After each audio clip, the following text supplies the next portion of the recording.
தொடக்கம். ஒரு சரித்திரத்தின் அறிமுகம். வணக்கம். வரலாற்று பக்கங்களின் வழியே சமகால சாதனைகளை உற்றுநோக்கும் மாபெரும் சிறப்பு தொகுப்புடன் இணைந்திருக்கிறோம். இன்று நாம் காணவிருக்கும் வரலாற்று பதிவு ஒரு சாதாரண மனிதரின் எளிய வாழ்க்கை வரலாறு அல்ல.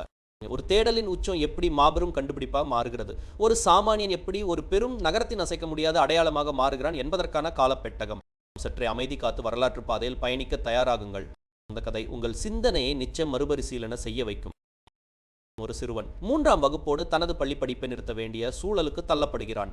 கைகளில் பெரிய பட்டங்கள் இல்லை, பின்புலமாக பணக்கார குடும்பமும் இல்லை, வழிநடத்த பெரியவர்கள் இல்லை.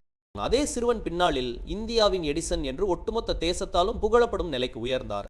அந்த மாமனிதர் தான் கோபால்சாமி துரைசாமி நாயுடுனா அன்போடு அழைக்கும் ஜி நாயுடு. நாம் பேசுவது ஒரு நபரின் வரலாறு மட்டுமல்ல, அது ஒரு மாபெரும் சிந்தனை புரட்சி. கோவையின் மண்ணிலிருந்து ஒட்டுமொத்த தேசத்தையும் திரும்பி பார்க்க வைத்த ஒரு விசித்திர மனிதரின் உண்மை வரலாறு இது. முழமை காலமும் தேடலின் தொடக்கமும்.